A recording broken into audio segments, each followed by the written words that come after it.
Football Giants lose again, dropping to 4-10 on the season. They lose to the Dallas Cowboys by a score of 21-6. So, yet again, the Giants offense does absolutely nothing. Really, besides those two garbage touchdowns last week against the Chargers, they just do not score. Mike Glennon is awful. Mike Glennon is terrible to the point where, Jake Fromm he probably will get the start next week. If we assume Daniel Jones is out, which I think is a fair assumption, it comes down to Glennon or Fromm. And at this point, not even because it's let's see what you have in Fromm. It's just simply a situation where Mike Glennon doesn't deserve to play. He's been that bad. Mike Glennon against the Cowboys, 99. Now, he was taken out of the game. There must have been – it was in the fourth quarter with not much time left, maybe 4 to 5 minutes to go. It was a situation where Glennon threw 99 yards, 3 interceptions. 2 of them were terrible, but 3 interceptions, 99 yards, and the Giants were losing the whole game. The Giants were losing the whole game, just based on sheer volume. You would think that he would have cracked, maybe 200 yards. That wouldn't have been impressive, but that's just more of the nature of the flow of the game. 99 yards. And Mike Lennon, he just throws these balls up there that have no chance of doing anything. But he's not even – it's not really worth talking about him. The Giants just in general are a joke. And I understand – if Daniel Jones is in there, things would probably be a little bit different. Would they win? No way. If Daniel Jones was in there, it'd just be slightly better, a little more competitive, but it'd be the same type result. Maybe, like I said, with just a little bit more points. But it's just really bad. Saquon Barkley, I'm just not impressed by him at all. He had some moments early where he looked all right after last week looking all right. But Devontae Booker, for example, has so much more burst. Devontae Booker, 8 carries, 74 yards. Saquon Barkley, 15 carries, 50 yards. So that right there, Saquon should not be a part of the future of this team. I'm sorry. He just shouldn't be. It is not worth giving this guy a big contract. Absolutely not. And if there was a world in which you could see how he does and you don't have to pay for that, yeah, but I don't see how that scenario plays itself out.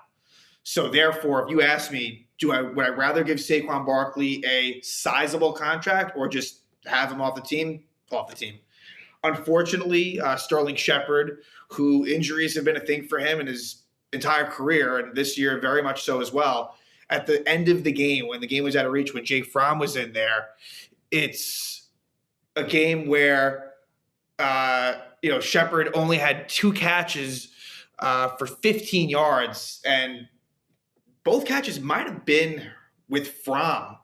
It seemed even with Kenny Golladay had done next to nothing. And then once Fromm came in, started having some catches. But Shepard, it's a non-contact injury. It was a torn Achilles, out for the season. Who knows what his status will be for the start of next season. This could be it for Sterling Shepard as a Giant. He's not a free agent, but this could be it. This feels like maybe the end. And he was the one player that was left from the 2016 season. And that was the last Giant team that made the playoffs. So he was the longest tenured player on the team. But that's a big news item that comes out of this game is that Shepard out for the season. And like I said, probably going to be out long term to the point where you have to question what his status will be for the start of the 2022 season.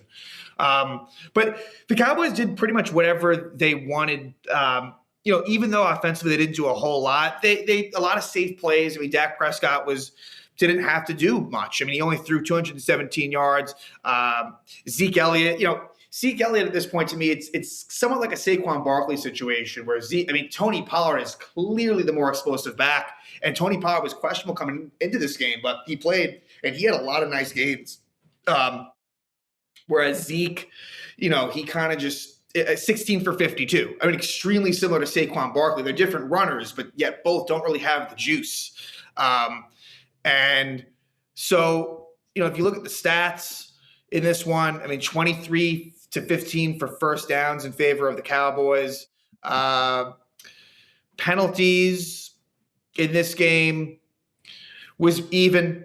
Time of possession in favor of Dallas, about 33 minutes to 27 or so. Rushing fairly equal, but that's a little misleading in my opinion. But we'll be fair, it was about equal. And then passing was in favor of Dallas. Now that's I guess more of the one that could have been way more lopsided. If the score had been different, Dallas would have absolutely had way more pass yards. There was a lot of Dalton Schultz. There was a lot of safe plays. I mean, Amari Cooper really didn't do much of anything, and I guess credit James Bradbury, who I assume was on him. Giants had a lot of players out due to COVID. Aaron Robinson was out. I'm trying to think who else. The secondary was pretty beat up, whether by injury or by COVID. Didn't have a lot of – they were pretty thin there. But really, Dallas – gets off to the early lead after Dallas does punt on the first drive, but they drove the ball down a bit, had good field position, and then Glennon throws an interception on the first Giant drive, where that was a play where that wasn't his fault. Bad job of the offensive line. He gets blasted, and the ball's in the air, and Lewis intercepts it for the Cowboys. Where DeMarcus Lawrence, I think he was the one that got in there on Glennon. And just the offensive line is putrid, really, really bad. Will Hernandez is terrible. Will Hernandez, he needs to be gone. That was an early second-round pick in 2018. So again, that Saquon, Barkley, Will Hernandez, but we can go to other years too, not just that one. I mean, hell, Daniel Jones, Dexter Lawrence, DeAndre Baker. How about that little, 3 picks, 3 out of the first 28, whatever DeAndre Baker was. That probably is going to amount to next to nothing. But certainly Saquon Barkley. Will Hernandez was probably the 34th, 35th pick in that entire draft. He's awful.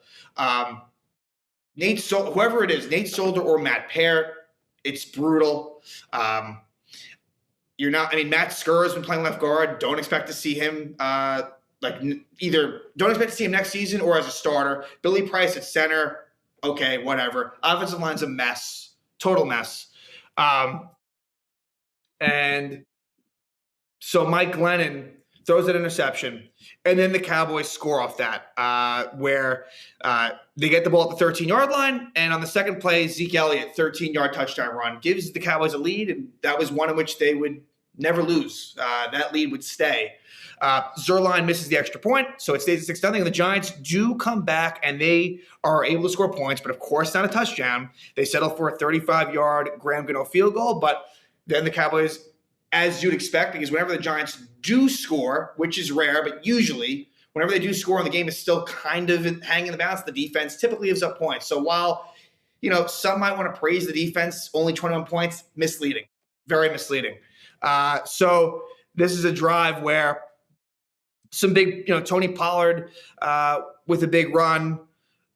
Michael Gallup gets a pretty big catch. And it leads to eventually a chip shot field goal by Greg Zuerlein as the defense does hold them from getting into the end zone. So that makes it 9-3 after a giant punt. The Cowboys would have, again, this is where this leads into the 2 minutes or less in the half. Cowboys get 2 field goals. So now it's 65-0. The Giants have been outscored in the final 2 minutes of the first half. Just insane. This is a long 16-play, 68-yard drive with 6:37 worth of time within that drive. And it leads to a Zuerlein 42-yard field goal. So you think, all right, they held them to 3, not bad. Let's see what the Giants do on offense under 2 minutes. That's part of it. It's 65-0. It's horrible offense and defense. And on the third play of the drive, Saquon Barkley fumbles. So Saquon Barkley, who to that point, like I said, it was all right, and then he fumbled, and I feel like ever since that point, he was just brutal. Really bad fumble by Saquon. He just got it punched out by DeMarcus Lawrence. And, definitely the better D. Lawrence, that's for sure. Dexter, did he even play today? Did Dexter Lawrence even play today? That's a serious question. I did not notice him at all. Anyway, so the Cowboys get the ball back at midfield. They make a couple of plays to Dalton Schultz, and they get a 27-yard field goal by Zuerlein. And so it is 15-6 at half. Giants get 15-3 at half, excuse me. and the Giants get the ball to start the second half, and they would get a field goal as Devontae Booker, big 31-yard run on a 4th and 1, actually, at their own 34. And then, this leads to a Graham Gano 42-yard field goal, makes it 15-6. And the Giants actually, the Cowboys would punt on the next drive. And I will say in this game, this was probably Lorenzo Carter's best game that I remember in a while. Maybe in his entire Giant career, certainly this season. Lorenzo Carter, I believe Lorenzo Carter had 2 sacks. And those would be those would be his first 2 sacks of the season. Yes, 2 sacks for Lorenzo Carter. He was very active, very good in this game. I think he actually also had an interception at Dallas earlier in the season. So I guess maybe he's just good against the Cowboys, but give him credit. He did well.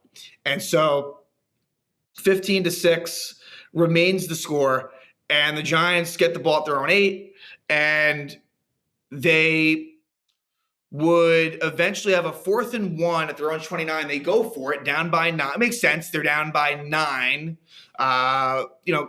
Third quarter, there's about 5 minutes left, and Mike Lennon tries to go for the QB sneak, unsuccessful. He does not. You think with that big neck that maybe he'd be able to get through there, but no. Didn't get the push. Cowboys get the stop. And again, a short field for Dallas proves costly for the Giants, as eventually on the 5th play, after CeeDee Lamb has a 16-yard catch earlier, Dalton Schultz 1-yard touchdown. So 21-6 Dallas, as on that Greg Zuerlein missed another extra point. So a couple missed extra points by Zuerlein. So it really should have been 23-6. So 21-6 keeps it a 2-score game for whatever that's worth. And on the next Giant drive, it would be a Mike Glennon interception. Just overthrows Sterling Shepard, terrible play, and Malik Hooker gets the interception. That was the first play of the 4th quarter, so it's 21-6. Dallas would punt, then the Giants would punt. Then actually it would be a sack fumble caused by Lorenzo Carter and recovered by Austin Johnson. Credit to Austin Johnson and Leonard Williams. They were both pretty badly hurt. Williams, it ended up being a I think it was a quadriceps injury. I thought it was an elbow injury against the Chargers, but he was questionable, not for the elbow, but Williams did play and made some plays during the game. But Austin Johnson recovers the fumble. But the Giants on the second play, Mike Lennon interception, intended for Kenny Golladay and Trayvon Diggs, who's an interception machine, gets the interception. It was a play where they initially ruled it incomplete. They then reversed it to an interception. And that would be all for Mike Lennon. So he would throw the interception. That would be it for him. So the Cowboys punt. And in effect, the last drive of the game would be to the Giants. There would be a couple of a